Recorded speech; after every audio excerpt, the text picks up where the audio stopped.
TS TET prepare అవుతున్న అభ్యర్థులు social studies pedagogy paper 2లోని అంశాన్ని మనం ఈరోజు పరిశీలిద్దాం. మీరందరికీ మంచి మార్కులు రావాలంటే సోషల్ స్టడీస్ పెడగాగికి సంబంధించిన అంశం social sciences as an integrating area of study context and concerns, అంటే సాంఘిక శాస్త్రానికి సంబంధించిన భావనలు అధ్యయనం. దీంట్లో ఒకసారి మనం పరిశీలిద్దాం. Topic social sciences as an integrating area of study context and concerns. పరిచయం. మానవుడు సంఘజీవి. ప్రాచీన కాలం నుండి నేటి వరకు కూడా పరిశీలిస్తే మానవుడు ప్రాచీన కాలంలో మొదట వేటను ప్రారంభించాడు. అప్పుడు గుంపులు గుంపులుగా ఉండి వేటాడి జంతువుల్ని తినేవాడు. నెక్స్ట్ మానవుడు సంఘజీవి, ఎందుకంటే మొదటి నుంచి కూడా ఆదిమ మానవుడు కూడా గుంపుల్లో మాత్రమే, అంటే జంతువులు ఏ విధంగా అయితే గుంపుల్లో సంచరిస్తుంటాయో మానవుడు కూడా క్రూర జంతువుల బారి నుండి రక్షించుకోవడం కోసం సంఘంలో ఒక భాగంగా ఉండేవాడు. నేటి ఆధునిక కాలాన్ని కూడా పరిశీలిస్తే మానవుడు సంఘజీవిగా మాత్రమే ఉన్నాడు. సంఘంకి మానవునికి అవినాభావ సంబంధం ఉంది. మానవుడు ఒంటరిగా జీవించలేడు. మన దేశ సంస్కృతి సాంప్రదాయాలు నిరంతరంగా కొనసాగాలంటే చరిత్రను బోధించవలసి ఉంటుంది. ఈ భారతదేశం యొక్క సంస్కృతి ఔన్నత్యాన్ని ప్రపంచ అన్నీ కూడా ఈరోజు గౌరవిస్తున్నాయి. దానికి గల ప్రధాన కారణం ఏంటంటే భారతదేశంలో భిన్నత్వంలో ఏకత్వం ఉంది. మన యొక్క సంస్కృతి సాంప్రదాయాలు గొప్ప విభిన్నంగా మంచి ఆలోచనలతో కూడుకొని ఉన్నవి. మన దేశంలో సాంప్రదాయాలు ఫర్ ఎగ్జాంపుల్ కట్టుబాట్లు, ఆచార వ్యవహారం, కుటుంబం, ఇవన్నీ నేటి ఆధునిక కాలంలో బాగా అభివృద్ధి చెందిన అమెరికా, బ్రిటన్, ఫ్రాన్స్ లాంటి దేశాలు కూడా మన దేశం యొక్క సంస్కృతి సాంప్రదాయాల్ని అభినందిస్తున్నాయి. సమాజంలో మానవ సంబంధాలను అధ్యయనం చేసే బోధనా విషయమే సాంఘిక అధ్యయనం. మరి సాంఘిక అధ్యయనం ఏం చేస్తుంది? మన సోషల్ స్టడీస్ పెడగాగి ముఖ్యంగా బోధన అనేది సమాజంలో మానవ సంబంధాలని అధ్యయనం చేస్తుంటుంది.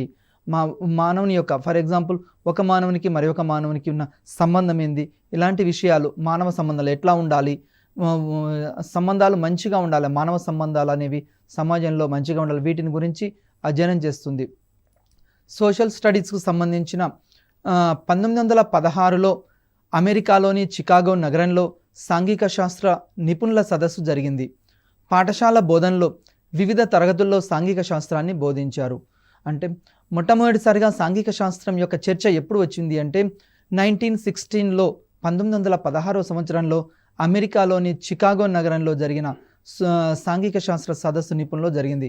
అంటే ఈ సదస్సు ఏం తీర్మానించింది అంటే సాంఘిక శాస్త్రాన్ని అన్ని తరగతుల్లో ఫర్ ఎగ్జాంపుల్ ప్రతి చిన్నప్పటి నుంచి అంటే 1 to 10th క్లాస్ వరకు అన్ని తరగతుల్లో వివిధ స్థాయిల్లో ప్రవేశపెట్టాలి, వివిధ స్థాయిల్లో బోధించాలి అని సూచించడం జరిగింది.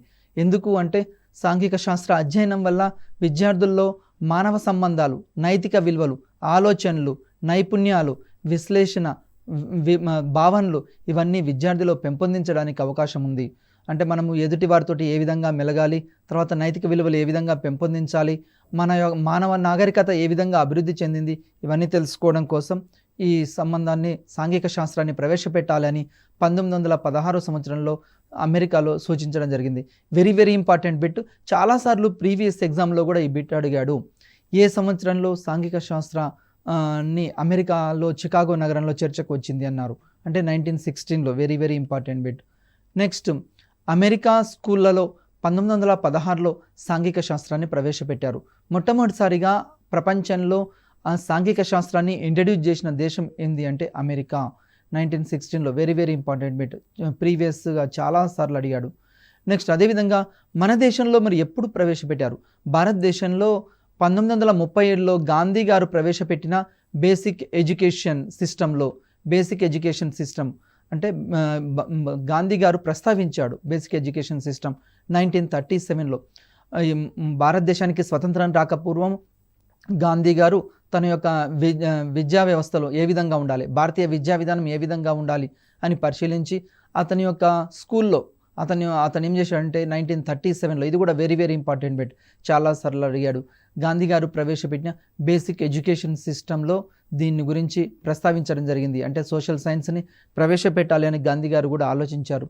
తర్వాత భారతదేశం స్వతంత్రం వచ్చిన తర్వాత 1947 సంవత్సరం తర్వాత భారతదేశంలో మరి సాంఘిక శాస్త్రాన్ని 1952 సంవత్సరంలో ప్రవేశపెట్టారు. దేని ఆధారంగా ప్రవేశపెట్టారు అంటే మొదలియార్ కమిటీ సూచనల మేరకు 1952లో ఇక్కడ భారతదేశంలో సాంఘిక శాస్త్రాన్ని ప్రవేశపెట్టారు. వెరీ వెరీ ఇంపార్టెంట్ బిట్, చాలాసార్లు ప్రీవియస్ ఎగ్జామ్లో అడిగాడు. భారతదేశంలో సాంఘిక శాస్త్రాన్ని ఏ సంవత్సరంలో ప్రవేశపెట్టారని అడుగుతాడు. 1952.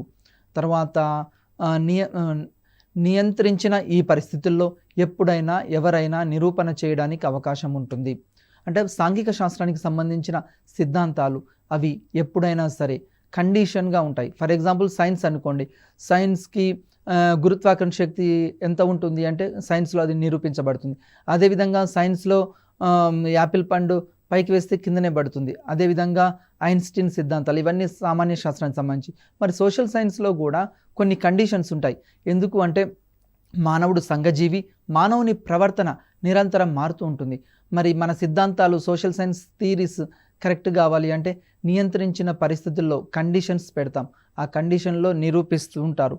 నెక్స్ట్ అదేవిధంగా సాంఘిక శాస్త్రానికి సామాన్య శాస్త్రానికి ఉన్న భేదాలు ఏంది, డిఫరెన్సెస్ ఏంది, మనము ఇది కూడా పరిశీలించాలి. ఎగ్జామినేషన్ పాయింట్ ఆఫ్ వ్యూలో చాలాసార్లు అడుగుతాడు. సామాన్య శాస్త్రాలు నియంత్రించిన ఈ పరిస్థితుల్లో ఎప్పుడైనా ఎవరైనా నిరూపణ చేయడానికి అవకాశం ఉంటుంది. ఫర్ ఎగ్జాంపుల్ సైన్స్లో ఏదైనా ఒక థీరీ ఉంది, ఒక సిద్ధాంతం ఉంది, దాన్ని నిరూపించడానికి అవకాశం ఉంటుంది. ఫర్ ఎగ్జాంపుల్ ఆక్సిజన్ యొక్క ధర్మాలు ఏంది, కార్బన్ డైఆక్సైడ్ యొక్క ధర్మాలు ఏంది, తర్వాత మొక్కలు ఏ విధంగా పెరుగుతాయి, ఇవన్నీ సైన్స్కి సంబంధించినవి. ఫర్ ఎగ్జాంపుల్ మొక్క పెరగాలి అంటే ఏమేమి పరిస్థితులు అవసరం, గాలి, నీరు, ఇలాంటివి, సూర్యరశ్మి, ఇవి కండిషన్గా అక్కడ ప్రయోగాత్మకంగా నిరూపించబడతాయి. సామాన్య శాస్త్రంలో ఏ విధంగా అయితే నిరూపించబడతాయో అదేవిధంగా సామాన్య శాస్త్రం సంబంధించిన ఇంకా ఏమేం భాగాలు ఉంటాయి సామాన్య శాస్త్రంలోని పరిశీలించినప్పుడు జంతు శాస్త్రం, వృక్ష శాస్త్రం, భౌతిక శాస్త్రం, జీవశాస్త్రం, రసాయన శాస్త్రం, ఇవన్నీ సైన్స్లో భాగంగా ఉంటాయి. మన సామాన్య శాస్త్రంలో భాగాలు మనం ఇంతకుముందు చెప్పాం, బాటనీ, జువాలజీ, ఫిజిక్స్, కెమిస్ట్రీ, ఇవన్నీ సైన్స్లో భాగంగా ఉంటాయి. అదేవిధంగా మైక్రోబయాలజీ. నెక్స్ట్ సాంఘిక శాస్త్రాలు, మరి సైన్స్కి సోషల్కి డిఫరెన్సెస్ ఒకసారి పరిశీలిద్దాం. సాంఘిక శాస్త్రం సమాజంలో జరిగే మార్పులు, వాటి వల్ల కలిగే పరిణామాలు ఏమిటి అని తెలియజేస్తుంది. అంటే ప్రాచీన కాలం నుండి ఆధునిక కాలం వరకు మానవుని యొక్క జీవన విధానం ఏ విధంగా సాగింది, మానవుడు ఏ విధంగా అభివృద్ధి చెందాడు, మానవ నాగరికత ఎలాంటి మార్పులు వచ్చాయి అని పరిశీలించడానికి ఈ సోషల్ సైన్స్ అనేది ఉపయోగపడుతుంది. ఫర్ ఎగ్జాంపుల్ పూర్వకాలంలో హరప్పా నాగరికత ఏ విధంగా ఉంది, సింధు నాగరికత ఏ విధంగా ఉంది, తర్వాత అప్పుడు ఉపయోగించిన వస్తువులు ఏమిటి, వారు ఉపయోగించిన ఆచార వ్యవహారాలు, సాంప్రదాయాలు, అలవాట్లు, ఇవన్నీ పరిణామాలన్నీ కూడా సాంఘిక శాస్త్ర సమాజంలో నిరంతరం చోటు చేసుకుంటుంటాయి. నెక్స్ట్ అదేవిధంగా ప్రాచీన కాలం నుండి నేటి వరకు అనేక ప్రభుత్వాలు ఏర్పడ్డాయి. ప్రాచీన కాలం నుండి నేటి వరకు అనేక రకాల ప్రభుత్వాలు. ఫర్ ఎగ్జాంపుల్ ప్రాచీన కాలంలో రాచరిక ప్రభుత్వాలు ఉండేవి. అప్పుడు రాజే ప్రభుత్వానికి అధినేతగా ఉండేవాడు, రాజు చెప్పిందే అక్కడ నడిచేది. అంటే మరి రాచరికం నుండి నేటి కాలంలో ప్రజాస్వామ్య విధానం వైపు మనం మొగ్గు చూపుతున్నాం. నేటి కాలంలో అన్ని దేశాల్లో ప్రపంచవ్యాప్తంగా కూడా ప్రజాస్వామ్య ప్రభుత్వాలు అనేవి ఏర్పడడం జరిగింది. ప్రజాస్వామ్య ప్రభుత్వాలు. మరి ప్రజాస్వామ్యం అంటే ఏమిటంటే ప్రజాస్వామ్య లక్షణాలు పౌరుణ్ణి ఉత్తమ బాధ్యతాయుతమైన పౌరులుగా తీర్చిదిద్దడానికి కృషి చేస్తుంది. ప్రస్తుతం మన విద్యా విధానం కూడా ప్రజాస్వామ్య పద్ధతులపై ఆధారపడి ఉంది. ప్రజాస్వామ్యం అంటే అబ్రహం లింకన్ చెప్తాడు, do the people, by the people, for the people అని చెప్తాడు. అంటే ప్రజల కొరకు ప్రజల చేత ఎన్నుకోబడిన ప్రభుత్వాన్ని ప్రజాస్వామ్య ప్రభుత్వం అంటాం. ఈ ప్రజాస్వామ్య ప్రభుత్వంలో పౌరులు ఏ విధంగా మెలగాలి, ఉత్తమ పౌరులుగా తీర్చిదిద్దాలంటే ఏమేమి లక్షణాలు ఉండాలి, ఇవన్నీ కూడా దేని మీద ఆధారపడి ఉంటాయి అంటే మన విద్యా విధానంపై ఆధారపడి ఉంటాయి. మన విద్యా విధానము భవిష్యత్ తరాలని తయారు చేస్తుంది. కాబట్టి ఉత్తమ పౌరులుగా దేశానికి అందించాలి అంటే ప్రజాస్వామ్య విలువలు పెంపొందించబడాలి. అంటే ఎదుటి వారిని గౌరవించడం, నిజాయితీగా ఓటు వేయడం, అదేవిధంగా పౌరుని యొక్క హక్కులు, ప్రాథమిక హక్కులు ఉంటాయి, బాధ్యతలు ఉంటాయి, ఇవన్నీ కూడా తెలుసుకొని పౌరుడు సమాజంలో మెలగాలి, ఆ విధంగా మెలగడానికి సాంఘిక శాస్త్రం అనేది దోహదపడుతుంది. నెక్స్ట్ సాంఘిక శాస్త్రంలో ఏమేమి ఉన్నాయి? సాంఘిక శాస్త్రంలో పౌరశాస్త్రం, చరిత్ర, భూగోళ శాస్త్రం, అర్థశాస్త్రం అన్ని సాంఘిక శాస్త్రంలో ఉన్నాయి. ఫర్ ఎగ్జాంపుల్ సాంఘిక శాస్త్రం లో ఇవన్నీ విభాగాలు, వీటిని అదేవిధంగా తత్వశాస్త్రం, ఇంకా రాజనీతి శాస్త్రం ఇవన్నీ చెప్తూ ఉంటాం. సమాజ శాస్త్రం, నైతిక శాస్త్రం, ఇవన్నీ సాంఘిక శాస్త్రాలు. మరి ఒక్కొక్క దాన్ని పరిశీలిద్దాం. సాంఘిక శాస్త్రం, పౌరశాస్త్రం. సాంఘిక శాస్త్రంలో మొట్టమొదటిది పౌరశాస్త్రం గురించి పరిశీలిద్దాం.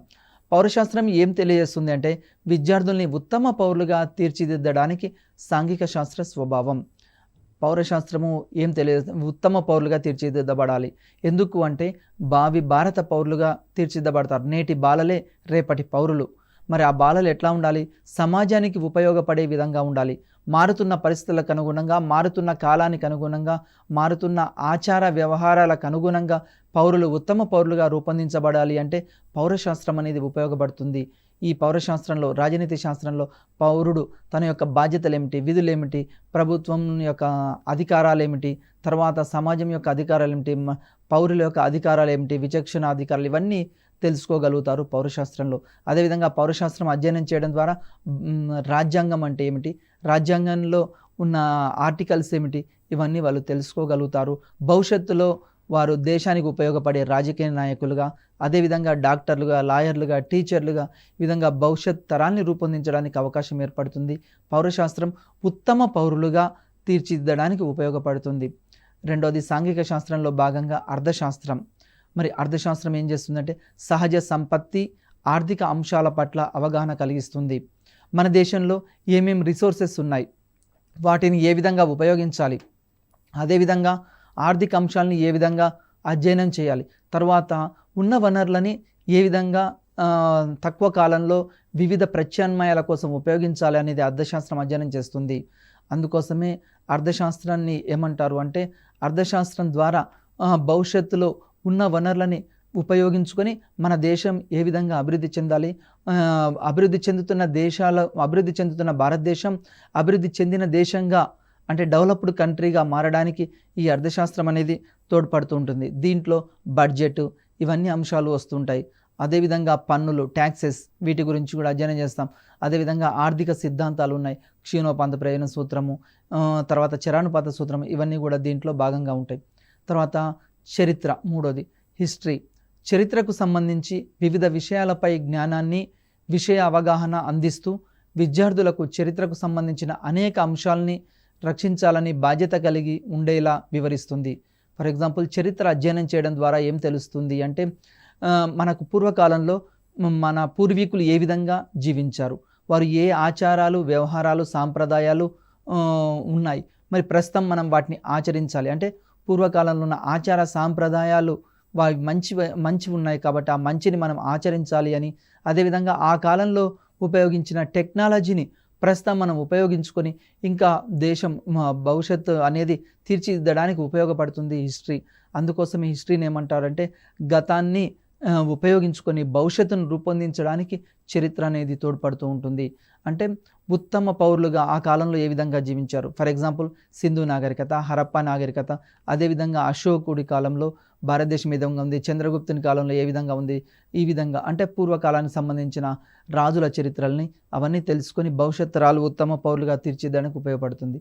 నెక్స్ట్ నాలుగోది భౌగోళిక శాస్త్రం. ఈ భౌగోళిక శాస్త్రం సాంఘిక శాస్త్రం ప్రకృతిలోని అనేక సజీవ నిర్జీవ అంశాలతో కూడుకుంది. అంటే మన ఈ సాంఘిక శాస్త్రం అనేది ప్రకృతికి సంబంధించిన సజీవ అంశాలు ఉంటాయి, నిర్జీవ అంశాలు ఉంటాయి. ఫర్ ఎగ్జాంపుల్ సజీవ అంశాలు అంటే మానవుడు, జంతువులు, పక్షులు, ఇవన్నీ సజీవ అంశాలకు సంబంధించినవి. నిర్జీవ అంశాలు అంటే దేశంలో లభించే ఖనిజాలు, ఖనిజ వనరులు, ఈ ఖనిజ వనరులు ఎక్కడెక్కడ ఉన్నాయి, ఏ ఖనిజాలు దేనికి ఉపయోగపడతాయి, ఏ నేలల్లో ఏ పంటలు పండుతాయి, వీటన్నింటినీ అధ్యయనం చేయడానికి భౌగోళిక శాస్త్రం ఉపయోగపడుతుంది. భౌగోళిక శాస్త్ర జ్ఞానం ద్వారా మనము ఉత్తమంగా అంటే దేశం అనేది అత్యున్నత స్థాయిలో అభివృద్ధి చెందడానికి, వివిధ రకాల వనరులని ఉపయోగించుకోవడానికి ఈ భౌగోళిక శాస్త్రం అనేది మనకు తోడ్పడుతూ ఉంటుంది. సాంఘిక శాస్త్రం యొక్క స్వభావం. సాంఘిక శాస్త్రం మౌలికంగా మానవుని గురించి అధ్యయనం చేస్తుంది. సాంఘిక శాస్త్రం దేని గురించి అధ్యయనం చేస్తుంది అంటే మౌలికంగా మానవుని గురించి అధ్యయనం చేస్తుంది. అంటే మానవుని యొక్క ప్రవర్తన ఏ విధంగా ఉండాలి, తర్వాత మానవుడి యొక్క ఆలోచన విధానం ఏ విధంగా ఉంది, ఇవన్నీ సాంఘిక శాస్త్రంలో అంటే మానవుని యొక్క హక్కులేంది, బాధ్యతలేంది, విధులేంది, తర్వాత దేశానికి సంబంధించి యుద్ధాలు మంచివా కావా, తర్వాత యుద్ధాల వల్ల కలిగే నష్టాలు ఏంది, వీటన్నిటి ప్రవర్తనకు సంబంధించి, సచ్చీలతకు సంబంధించి, నైతిక నిజాయితీ అంశాలు, విలువలు, ఆచారాలు, సాంప్రదాయాలు ఇవన్నీ సాంఘిక శాస్త్రంలో అధ్యయనం చేయడం జరుగుతుంది. తర్వాత సమాజంలో గల వివిధ వ్యక్తులు, సంస్థలు, పరిసరాల మధ్య ఏర్పడే సంబంధాలని అధ్యయనం చేసేదే సాంఘిక శాస్త్రం. సాంఘిక శాస్త్రం ఏం అధ్యయనం చేస్తుందంటే సమాజంలో వివిధ రకాల వ్యక్తుల మధ్య ఉండే సంబంధాలు ఏంది, తర్వాత వ్యక్తులకి సమాజానికి మధ్య ఉండే సంబంధం ఏంది, ఒక వ్యక్తికి మరి ఒక వ్యక్తికి ఉండే సంబంధం ఏంది, ఒక సంస్థకి మరి ఒక సంస్థకు ఉండే సంబంధం ఏంది, తర్వాత వ్యక్తులకి ప్రభుత్వాలకు ఉండే సంబంధాలు, వీటన్నింటినీ సాంఘిక శాస్త్రంలో అధ్యయనం చేయడం జరుగుతూ ఉంటుంది. తర్వాత సాంఘిక శాస్త్ర అధ్యయనం భౌతిక, భౌగోళిక, ఆర్థిక, సాంఘిక పరిసరాలతో వ్యక్తి సంబంధాన్ని వివరిస్తుంది. మన సోషల్ సైన్స్ ప్రధానంగా దేని గురించి అధ్యయనం చేస్తుంది అంటే జాగ్రఫీ గురించి, అంటే భూగోళ శాస్త్రాన్ని గురించి, అదేవిధంగా ఆర్థిక శాస్త్రం గురించి, అదేవిధంగా పౌరశాస్త్రం గురించి, చరిత్ర గురించి, వీళ్ళ మధ్య వ్యక్తుల మధ్య ఉన్న సంబంధాన్ని గురించి సాంఘిక శాస్త్రం అధ్యయనం చేస్తుంది. ఈ సాంఘిక శాస్త్రాన్ని అధ్యయనం చేయడం ద్వారా మనిషిలో విలువలు, నైతిక విలువలు పెంపొందించబడతాయి. పూర్వకాలంలో అయితే ఉమ్మడి కుటుంబాలు అనేవి ఉన్నవి. మరి ఆధునిక కాలంలో అన్ని వెస్టీ కుటుంబాలే. ఈ వెస్టీ కుటుంబాల్లో మనం యొక్క ప్రవర్తన ఏ విధంగా ఉండాలి, అదేవిధంగా భారతదేశాన్ని ఈరోజు ప్రపంచ దేశాలన్నీ గుర్తించాయి. భారతదేశంలో ఉన్న కుటుంబ వ్యవస్థని ప్రపంచ దేశాలు ఈరోజు పొగుడుతున్నాయి. దానికి గల ప్రధాన కారణం ఏంటి అంటే కుటుంబ వ్యవస్థ అనేది భారతదేశంలో నైతిక విలువల్ని పెంపొందించే సంస్థగా, ఉత్తమ పౌరుల్ని తయారు చేసే సంస్థగా కుటుంబం అనేది తోడ్పడుతుంది. దీన్ని నేటి కాలంలో అమెరికా, బ్రిటన్, ఫ్రాన్స్ దేశాలు కూడా మన దేశ కుటుంబ సాంప్రదాయాలు వాళ్ళు కూడా అనుసరిస్తూ ఉన్నారు. తర్వాత సాంఘిక శాస్త్ర పరిధి, మరి సోషల్ సైన్స్ యొక్క పరిధి ఏ విధంగా ఉంది? సాంఘిక శాస్త్ర పరిధి అనేది చాలా విస్తృతమైనది, విశాలమైనది, అంటే బ్రాడ్గా ఉంటుంది, విశాలంగా ఉంటుంది. సాంఘిక శాస్త్రము ఒకవైపు తత్వశాస్త్రంతో, మరి ఒకవైపు సామాన్య శాస్త్రాలతోటి, మరో విధంగా తర్వాత రసాయన శాస్త్రము, భౌతిక శాస్త్రము, అదేవిధంగా పౌరశాస్త్రము, అర్థశాస్త్రము, వివిధ శాస్త్రాల మధ్య సంబంధాలను ఇది నెలకొల్పుతూ ఉంటుంది. అదేవిధంగా విద్యార్థుల జ్ఞాన సముపార్జన కుటుంబం నుంచి మొదలై విశ్వజనీనమైన ఈ అంశాలను సృష్టిస్తుంది. విద్యార్థుల జ్ఞానం ఎక్కడి నుంచి వస్తుంది అంటే విద్యార్థులకి మొదటి పాఠశాల ఏంది అంటే కుటుంబమే. కుటుంబంలో నుంచే మనం అన్ని విషయాలు నేర్చుకుంటాం. సమాజంలో మొదటి పాఠశాల ప్రతి ఒక్క వ్యక్తికి ఏంది అంటే కుటుంబంలో మనము ఏది మంచి, ఏది చెడు, తర్వాత కుటుంబం ద్వారా అంటే కుటుంబంలో ఉన్న సభ్యులు, తల్లి మనకేం నేర్పిస్తుంది, చిన్నప్పుడే మాటలు నేర్పిస్తుంది, తర్వాత ఏ విధంగా ఇతరులతోటి మెలగాలి చెప్తుంది, అదేవిధంగా ఏ స్నానం చేయడం, ఇవన్నీ మన కుటుంబం ద్వారా నేర్చుకుంటాం. కుటుంబంలో ఒకరికొకరు సహకారం చేసుకోవడం, పరస్పర సహకారం, తర్వాత సాన్నిహిత్యం, కుటుంబంలో ఒకరి కష్టం వస్తే మరొకరు ఆదుకోవడం, ఇవన్నీ ఎక్కడి నుంచి మొదలవుతాయంటే కుటుంబం నుంచి. కుటుంబం తర్వాత పొరుగింటి వారితోటి, ఈ విధంగా కుటుంబం అనేది తన యొక్క సంబంధాన్ని కొనసాగిస్తూ ఉంటుంది. ఫర్ ఎగ్జాంపుల్ కుటుంబం మొదట వ్యక్తి యొక్క ప్రవర్తన ఎక్కడ స్టార్ట్ అవుతుంది అంటే కుటుంబంలోనే స్టార్ట్ అవుతుంది. ఒక కుటుంబం మంచి కుటుంబం అయితే ఆ పౌరులు ఉత్తమ పౌరులుగా తీర్చిదిద్దడానికి, తర్వాత ఆ కుటుంబం ఉత్తమ కుటుంబంగా ఆ గ్రామంలో గుర్తింపు పొందడానికి అవకాశం ఉంటుంది. అంటే సమాజంలో కుటుంబంలో బాగా చదువుకున్నారు, అందరికీ ఉద్యోగాలు వచ్చాయి, ఆ కుటుంబం బాగుంది, వాళ్ళ రామయ్య కుటుంబం బాగుంది, లేకుంటే లక్ష్మయ్య కుటుంబం బాగుంది, ఈ విధంగా చెప్తూ ఉంటారు. అంటే కుటుంబం తర్వాత ఇరుగు పొరుగు వారితోటి స్టార్ట్ అవుతుంది. ఇరుగు పొరుగు వారు అంటే మన కుటుంబం తర్వాత పక్కింటి వారు ఏ విధంగా ఉన్నారు, మన చుట్టుపక్కల వాళ్ళు ఏ విధంగా ఉన్నారు, అది ఆలోచిస్తాం. దాని తర్వాత గ్రామం నుంచి తాలూకా అంటే మండలం, తర్వాత జిల్లా, రాష్ట్రం, అదేవిధంగా జాతీయ, అంతర్జాతీయ అంశాల ఈ విధంగా స్టార్ట్ అవుతుంది. అంటే మా కుటుంబం నుంచి అంతర్జాతీయ అంశాలు, విశ్వజనీనమైన అంశాలకు మార్పు జరుగుతూ ఉంటుంది.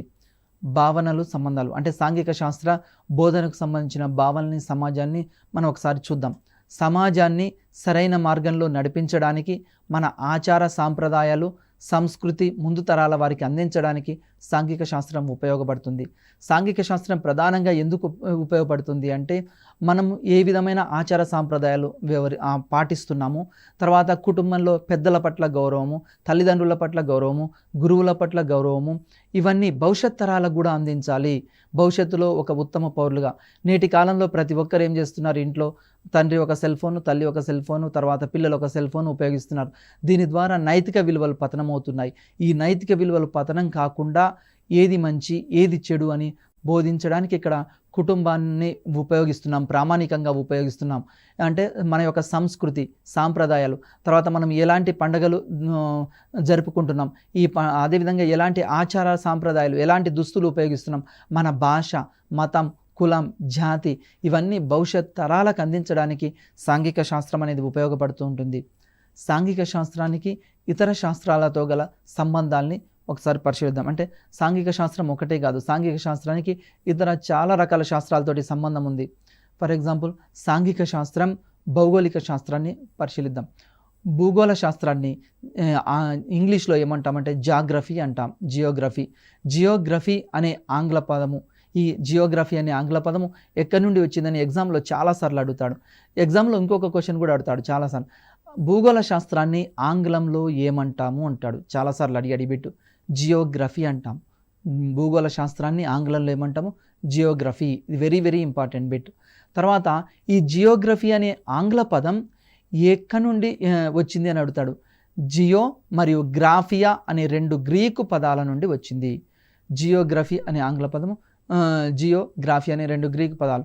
మరి జియో అంటే ఇక్కడ ఏమవుతుంది అంటే భూమి అని అర్థము. భూమి, ఎర్త్ అంటే భూమి. జియో అంటే భూమి అని అర్థము. గ్రాఫియా అంటే వర్ణన అని అర్థం. Very very important bit. ఇది చాలాసార్లు ఎగ్జామ్లో అడిగాడు. జియో అనగా ఏమిటి అంటే భూమి, గ్రాఫియా అనగానేమి స్టడీ, అధ్యయనము అంటే పరిశీలించడము. దేన్ని గురించి అధ్యయనం చేస్తుంది భూగోళ శాస్త్రం అంటే భూమిపై ఉన్న ఖనిజాలు, వనరులు, నదులు, పర్వతాలు, సముద్రాలు, నేలలు, వీటన్నింటి గురించి భూగోళ శాస్త్రం ఇక్కడ అధ్యయనం చేస్తూ ఉంటుంది. భూగోళ శాస్త్ర అధ్యయనం ద్వారా మానవునికి ఏం లాభము అంటే ఎక్కడ ఖనిజాలు ఉన్నాయి, ఎక్కడ వనరులు ఉన్నాయి, ఎక్కడ సముద్రాలు ఉన్నాయి, ఎక్కడ జలపాతాలు ఉన్నాయి. తర్వాత ప్రాచీన కాలంలో మానవ నాగరికత అంతా కూడా ఎక్కడ స్టార్ట్ అయింది అంటే సముద్ర తీర ప్రాంతాలు, అంటే నదీ తీర ప్రాంతాల్లో మాత్రమే ప్రారంభమైంది. హరప్పా నాగరికత తీసుకున్నా, సింధు నాగరికత తీసుకున్నా, సుమేరియన్ నాగరికత తీసుకున్నా, ఏ నాగరికత అయినా ప్రపంచంలో నదీ లోయల్లో మాత్రమే జరిగింది. కాబట్టి భూగోళ శాస్త్ర అధ్యయనం ద్వారా మనకు ఎక్కడెక్కడ ఖనిజాలు ఉన్నాయి, వాటిని ఏ విధంగా ఉపయోగించుకోవాలి, ఇది ముందు తరాల వారికి ఏ విధంగా అందించాలి అనేది ఉపయోగపడుతుంది. నెక్స్ట్ సాంఘిక శాస్త్రం, చరిత్ర, ఈ రెండింటి మధ్య పరిశీలిద్దాం. చరిత్రని ఆంగ్లంలో హిస్టరీ అంటాం. హిస్టరీ అనే ఆంగ్ల పదం వెరీ వెరీ ఇంపార్టెంట్. చరిత్రని ఆంగ్లంలో ఏమంటారు అని అడిగారు. చరిత్రని ఆంగ్లంలో హిస్టరీ అంటారు. మరి హిస్టరీ అనే ఆంగ్ల పదం ఎక్కడి నుంచి వచ్చింది? హిస్టోరియా అనే గ్రీకు పదం నుండి వచ్చింది. హిస్టోరియా అనే గ్రీకు పదం నుండి వచ్చింది. మరి హిస్టోరియా ఇది కూడా వెరీ వెరీ ఇంపార్టెంట్ పదం. హిస్టోరియా అనేది ఏ భాషా పదం అని ఇస్తాడు ఎగ్జామ్లో. Option A Latin, option B ఆంగ్లం, option C Greek, option D పైదేది కాదని ఇస్తాడు. మరి హిస్టోరియా అనే పదం ఎక్కడి నుంచి వచ్చింది? ఇది గ్రీక్ పదం నుండి వచ్చింది. తర్వాత హిస్టోరియా అంటే పరిశోధన, అన్వేషణ అని అర్థము. ఇది కూడా చాలాసార్లు అడిగాడు. హిస్టోరియా అంటే ఏంది? పరిశోధన. మరి ఏం పరిశోధిస్తారు? మానవ నాగరికత ఏ విధంగా ఉంది, మానవ నాగరికతలు ఎక్కడ నుంచి ప్రారంభమయ్యాయి, తర్వాత సింధు నాగరికతలో కాలంలో ఉపయోగించిన వస్తువులు ఏమిటి, వాళ్ళ దుస్తువులు ఏమిటి, వాళ్ళ ఆచార సాంప్రదాయాలు ఏమిటి, వాళ్ళు ఎలాంటి జంతువుల్ని మచ్చిక చేసుకున్నారు, వాళ్ళు ఎలాంటి ఆహారాన్ని ఉత్పత్తి చేశారు, వాళ్ళు ప్రధానంగా ఏ ఆహార పంటలు ఉపయోగించారు, ఆ కాలంలో ప్రధానమైన లిపి ఏంది, ఆ కాలంలో వాళ్ళు ఉపయోగించిన రకరకాల వస్తువుల గురించి ఇక్కడ తెలుసుకుంటారు. తర్వాత ఇది వెరీ వెరీ ఇంపార్టెంట్ బిట్. చరిత్రకు మూల పురుషుడు ఎవరు? చాలాసార్లు ప్రీవియస్ బిట్ ఇది అడిగాడు. చరిత్రకు మూల పురుషుడు హెరిడోటస్ చరిత్ర మూల పురుషుడు. Very very important. మనకు చాలాసార్లు ఎగ్జామినేషన్లో అడిగాడు. చరిత్ర మరి ఏం అధ్యయనం చేస్తుంది అని ఒకసారి పరిశీలించినప్పుడు చరిత్ర భూత, వర్తమాన, భవిష్యత్ కాలాలకు సంబంధించిన అంశాలను అధ్యయనం చేస్తుంది. చరిత్రను అధ్యయనం చేయడం ద్వారా మనకేం తెలుస్తుంది? భూతకాలంలో ఏ విధంగా ఉంది అంటే ప్రాచీన కాలంలో ఏ విధంగా ఉంది. ఫర్ ఎగ్జాంపుల్ మానవుడు ఎలాంటి రకాల వ్యవసాయం, అగ్రికల్చర్లో ఎలాంటి రకాలు అంటే ప్రాచీన కాలంలో నాగలు ఉపయోగించాడు. మరి ప్రస్తుత కాలంలో ఏం చేస్తున్నాం? ట్రాక్టర్స్ ఉపయోగిస్తున్నాం. అంటే ప్రాచీన కాలాన్ని, భూతకాలాన్ని ఉపయోగించుకొని వర్తమాన కాలం ద్వారా భవిష్యత్ తరాలు మనకు సుఖంగా, హాయిగా జీవించడానికి వివిధ రకాల అంశాలు, చరిత్ర అనేది దోహదపడుతుంది. అంటే పూర్వకాలంలో పడ్డ కష్టాలు కాకుండా వాటిని ఏ విధంగా సాధించాలి, వాటి పరిష్కార మార్గాలు ఏంది అని ఇక్కడ తెలియజేస్తూ ఉంటుంది. సాంఘిక శాస్త్రం, పౌరనీతి శాస్త్రం, ఇది కూడా ఒకసారి పరిశీలిద్దాం. సాంఘిక శాస్త్రానికి పౌరనీతి శాస్త్రాన్ని సంబంధం ఏంది? సివిక్స్ అనే ఆంగ్ల పదం సివిటాస్ అనే లాటిన్ పదం నుండి వచ్చింది. చాలాసార్లు అడిగాడు, very very important bit. Civics అనే ఆంగ్ల పదం ఏ భాష నుండి వచ్చింది అంటాడు. సివిటాస్ అనే లాటిన్ పదం నుండి వచ్చింది. మరి సివిటాస్ అనగా అర్థం ఏమిటి? చాలాసార్లు అడిగాడు. సివిటాస్ అనగా నగరం లేదా పురం అని అర్థము. సివిటాస్ అంటే నగరం లేదా పురం అని అర్థం. ప్రీవియస్ బిట్ ఇది, very very important bit. Next, విద్యార్థిని మంచి ప్రజాస్వామ్య పౌరుడిగా శిక్షణ పొందడానికి ఏం ఉపయోగపడుతుంది? పౌరశాస్త్రం అనేది తోడ్పడుతుంది. అంటే పౌరశాస్త్రాన్ని అధ్యయనం చేయడం ద్వారా, రాజనీతి శాస్త్రాన్ని అధ్యయనం చేయడం ద్వారా పౌరుడి ఉత్తమ ప్రజాస్వామ్య విలువలు పెంపొందించడానికి అవకాశం ఉంటుంది. అంటే సమాజంలో మనము ఓటును ఏ విధంగా వినియోగించాలి, అంటే నేటి కాలంలో పరిశీలిస్తే మనం ఓటు హక్కుని ఏ విధంగా వినియోగించాలి, గవర్నర్ యొక్క అధికారాలు ఏమిటి, ముఖ్యమంత్రి యొక్క అధికారాలు ఏమిటి, పార్లమెంటరీ తరహా వ్యవస్థ అంటే ఏంది, అధ్యక్ష తరహా వ్యవస్థ అంటే ఏంది, తర్వాత చట్టాలు, బిల్లులు, వీటి మధ్య తేడా ఏమిటి, ప్రాథమిక హక్కులు అంటే ఏంది, ప్రాథమిక విలువలు అంటే విధులు అంటే ఏమిటి, ఆదేశిక సూత్రాలు అంటే ఏమిటి, వీటన్నింటి గురించి ఇక్కడ మనకు తెలుస్తూ ఉంటుంది. పౌరులని ఉత్తమ పౌరులుగా తీర్చిదిద్దడానికి ఈ పౌరశాస్త్రం అనేది తోడ్పడుతుంది. సాంఘిక శాస్త్రం మరియు అర్థశాస్త్రంతో గల సంబంధం. సాంఘిక శాస్త్రానికి ఎకనామిక్స్తో ఉన్న సంబంధం ఏంటంటే, నిత్య జీవితంలో విద్యార్థికి అవసరమైన ఆర్థిక విషయాలను, సిద్ధాంతాలను అర్థశాస్త్రం అధ్యయనం చేస్తుంది. ఈ ఎకనామిక్స్ ఏమి అధ్యయనం చేస్తుందంటే, మానవుడికి దైనందిన జీవితంలో ఎదురయ్యే సమస్యలకు పరిష్కార మార్గం సూచిస్తుంది. మానవుని యొక్క కోరికలు అనంతం. ఒక కోరిక తీరగానే మరొక కోరిక జనిస్తూ ఉంటుంది. మరి ఉన్న వనరులు ఎట్లా ఉన్నాయి? లిమిటెడ్గా ఉన్నాయి, కొరతగా ఉన్నాయి. మరి మానవుని కోరికలు అనంతాలు, మరి ఉన్న వనరులు మాత్రము కొరతగా ఉన్నాయి. ఈ కోరికలకి, వనరులకి మధ్య అవినాభావ సంబంధం, ఏ విధంగా వాటిని సాల్వ్ చేయాలి అనేది అర్థశాస్త్రం అనేది ఇక్కడ తెలియజేస్తుంది. అదేవిధంగా అర్థశాస్త్రంలో ద్రవ్యోల్బణము, తర్వాత వివిధ రకాల అంశాలను ఇక్కడ తెలియజేస్తూ ఉంటుంది. అదేవిధంగా ఉత్పత్తి, పంపిణీ, వినిమయం, జాతీయోత్పత్తి, జాతీయ ఆదాయం, తలసరి ఆదాయం, ప్రణాళికలు మొదలైన సమస్యల గురించి అర్థశాస్త్రం ద్వారా విద్యార్థులు అనేక విషయాలు నేర్చుకోగలుగుతారు. అంటే ఈరోజు అర్థశాస్త్రం అధ్యయనం చేయడం ద్వారా ఉత్పత్తి అంటే ఏంది, ప్రొడక్షన్ అంటే ఏంది, తర్వాత డిస్ట్రిబ్యూషన్ అంటే ఏంది, తర్వాత కన్జంప్షన్ అంటే ఏంది, వీటన్నింటిని తెలుసుకోగలుగుతారు. అదేవిధంగా జాతీయోత్పత్తి అంటే ఏంది, గ్రాస్ నేషనల్ ప్రొడక్ట్ అంటే ఏమిటి, ఈ అన్ని విషయాలు అర్థశాస్త్రం ద్వారా తెలుసుకోగలుగుతుంటారు. నెక్స్ట్, అదేవిధంగా సాంఘిక శాస్త్రం సమాజ శాస్త్రంతో గల సంబంధం. సమాజంలో సంఘాల ఏర్పాటు, వ్యవస్థీకరణ, పరిణామం గురించి ఇక్కడ చర్చిస్తారు. అంటే సమాజంలో సంఘాలు ఏ విధంగా ఏర్పడ్డాయి, తర్వాత ఏ విధంగా పరిణామం చెందింది, సమాజంలో గల సమస్యలు ఏమిటి, వాటి పరిష్కార మార్గాలు ఏంది కూడా ఇక్కడ తెలియజేస్తుంది. ఫర్ ఎగ్జాంపుల్, సమాజంలో నేటికి కూడా అనేక రకాల సమస్యలు ఉన్నాయి. ఫర్ ఎగ్జాంపుల్, ద్రవ్యోల్బణ సమస్య, తర్వాత సమాజంలో ఇంకా ధరలు నిరంతరం పెరుగుతూ ఉంటాయి. అదేవిధంగా సమాజంలో వనరుల కొరత అనేది ఉంది. మరి వీటన్నిటికీ పరిష్కార మార్గం ఏం సూచిస్తుంది అంటే ఇక్కడ సమాజ శాస్త్రం తెలియజేస్తుంది. అదేవిధంగా సమాజంలో ఉమ్మడి కుటుంబము, వివాహము, విడాకులు, తర్వాత సమాజంలో మానవ సంబంధాలు, వీటన్నిటి గురించి, కుటుంబం ఏ విధంగా ఉండాలి, తర్వాత పితృస్వామిక వ్యవస్థ, మాతృస్వామిక వ్యవస్థ, సమాజంలో వివిధ రకాల సమస్యలు ఉన్నాయి. వాటన్నిటిని బాల్య వివాహాలు అవుతుంటాయి. తర్వాత వరకట్న నిషేధ చట్టాలు, బాల కార్మికులు ఉంటారు. వీటన్నింటి గురించి ఇక్కడ అధ్యయనం చేస్తుంది. అదేవిధంగా సమాజంలో గల కొన్ని దురాచారాలు ఉన్నాయి, వాటికి గల కారణాలు ఏంది. ఫర్ ఎగ్జాంపుల్, సతీ సహగమనము. అదేవిధంగా మనకు ప్రాచీన కాలంలో అయితే ఇంకా ఈ నేటికి కూడా స్త్రీల పట్ల వివక్షను చూపించడము, అంటే స్త్రీ వివక్ష అనేది చూపిస్తున్నారు. వీటన్నింటినీ ఇక్కడ సమాజ శాస్త్రం అధ్యయనం చేస్తుంది. సమాజంలో గల దురాచారాలు అంటే అంటరానితనము, వీటన్నింటినీ రూపుమాపడానికి కూడా ఈ సమాజ శాస్త్రం అనేది ఉపయోగపడుతుంది. వివాహం ఏ విధంగా ఉండాలి, కుటుంబం ఏ విధంగా ఉండాలి, తర్వాత ఆచారాలు ఏమిటి, సాంప్రదాయాలు ఏమిటి, ఇవన్నీ ఎక్కడ అధ్యయనం చేయబడతాయి అంటే సమాజ శాస్త్రంలో, మనకి ఇక్కడ సోషియాలజీలో తెలుసుకోవడం జరుగుతుంది. తర్వాత సాంఘిక శాస్త్ర మేధావుల ఆవిష్కరణలు. కొన్ని సాంఘిక శాస్త్ర మేధావులకు సంబంధించిన ఆవిష్కరణలు ఉన్నాయి. First Christopher Columbus. ఇతడు ఇటలీకి చెందిన ఒక నావికుడు. ఇతడు ఏం చేశాడంటే అట్లాంటిక్ సముద్రంపై తన ప్రయాణాన్ని కొనసాగించి అమెరికా ఖండాన్ని యూరోపియన్లకు పరిచయం చేశాడు. Very very important bit. America ఖండాన్ని యూరోపియన్లకు పరిచయం చేసింది ఎవరంటారు? Christopher Columbus. నెక్స్ట్ అదేవిధంగా మ్యాక్స్ వెబర్. ఇతని సిద్ధాంతాలు ఆర్థిక సిద్ధాంతాలు పద్ధతులతో పాటు అర్థశాస్త్రాన్ని చరిత్రను కూడా ఇతడు చాలా రకాల సేవలు అందించాడు. మ్యాక్స్ వెబరు ఎకనామిక్స్లోనే కాకుండా ఇంకా హిస్టరీకి సంబంధించిన అంశాల మీద కూడా ఇతడు కృషి చేయడం జరిగింది మ్యాక్స్ వెబర్. తర్వాత ఇంకొక ఎమినెంట్ పర్సన్ ఉన్నాడు, కారల్ మార్క్స్. ఇతడి గురించి మీ అందరికీ తెలుసు. ఇతడు తన సిద్ధాంతాన్ని సామ్యవాద సిద్ధాంతంగా శాస్త్రీయమైందిగా అభివర్ణించాడు. కారల్ మార్క్స్ తన యొక్క సిద్ధాంతాన్ని సామ్యవాద సిద్ధాంతంగా అభివర్ణించాడు. అదేవిధంగా క్యాపిటలిజం, ఇతడు దాస్ క్యాపిటల్ అనే గ్రంథాన్ని రచించడం జరిగింది. ఈ గ్రంథం very very important bit. Karl Marx రచించిన గ్రంథం ఏమిటి అంటాడు? దాస్ క్యాపిటల్. అదేవిధంగా అమర్త్య సేన్ ఇతడు అర్థశాస్త్రంలో సంక్షేమ అర్థశాస్త్రంపై పరిశోధనలు చేశాడు. ఇతడు social choice theory to welfare of economics and social justice అనే గ్రంథాలు కూడా రచించాడు. తర్వాత సాంఘిక శాస్త్రాన్ని మౌలిక పాఠ్యాంశంగా చేర్చడానికి గల ప్రధాన కారణం ఏంది? విద్యార్థులు తమ సమస్యలను సమర్థవంతంగా పరిష్కరించుకోవడానికి ఈ యొక్క సోషల్ సైన్స్ అనేది ఉపయోగపడుతుంది. విద్యార్థులు తమంత తాము సమస్యలను పరిష్కరించుకోగలుగుతారు. సమాజంలో అనేక వనరులు ఉన్నాయి, మరి అవన్నీ దుర్వినియోగం కాకుండా ఉండాలి అంటే సోషల్ సైన్స్ అధ్యయనం చేయాలి. అదేవిధంగా విలువలు క్షీణిస్తున్నాయి నేటికి కూడా, ఆ విలువలను క్షీణించకుండా ఉండాలి అంటే కూడా సోషల్ సైన్స్ ఉపయోగపడుతుంది. అదేవిధంగా ప్రకృతి వనరులని సంరక్షించాలి.